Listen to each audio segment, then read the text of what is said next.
As our film is a thriller horror, we were able to use conventions of the thriller and the horror genre.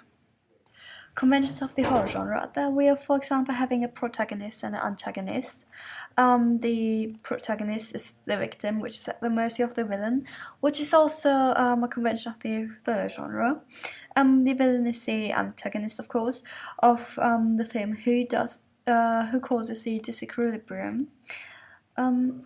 The location is isolated and is an everyday setting, which gives the effect that it could happen to everyone. So this is again a convention of the thriller genre as well. In terms of mise-en-scène, we use costumes. The victim wears very light clothing, and the villain is dressed in black, which usually has the connotation of death and danger, while the light clothing of the victim has the connotation of innocence. These are ordinary everyday clothes, which makes it seem even more realistic, and that's again also part of the thriller genre. And also we used props, for example the knife, which of course has the connotation of danger and death. Then thriller genre, we have an antagonist with an hidden identity. The sound starts as a slow pace and then builds up to create tension, to make the shots even more dramatic to the audience. So for that we used our self-made piano piece. With close-up and extreme close-up to show the emotions better. Then in terms of cinematography, you have an antagonist. We have got lots of shots of the back from the antagonist to aid to hide her identity. Then in terms of editing, we used lots of jump cuts.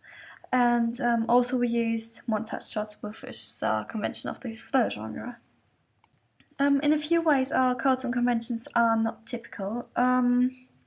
We looked at the codes and conventions and thought how we could do that in our film product. The age in a thriller is usually 18 to 50 years old, while the murder is usually older. In our film, both actresses are extremely young and both the same age. That's due to the lack of choice of actresses. So we tried making the murderer look a bit older with the sunglasses and her outfit in black and that. Also in big blockbusters we always see famous cities, big famous cities and public locations. We couldn't do that, but we kind of looked for lonely places, so we had to film at times when no one goes to work or something like that, so we could at least make it seem isolated and lonely as in the big blockbusters. Also, a connotation of the thriller genre is that the sound builds up tension, so we went away and created our own piano piece in order to perfectly fit that convention in our film. Also, thriller and horror blockbusters usually have a very high budget. We had a very low budget, but we tried our best to make our film look scary with a small amount of money. However, in many ways, we challenged the codes and conventions to design our product differently. For example, our murderer is female, which is unconventional and unstereotypical, but it makes it more interesting. And it might possibly change the view of the audience that not only men can be seen as murderer. Also, we used a very domestic location, which might appeal to a very specific audience, to a very domestic audience, as they can identify with that location.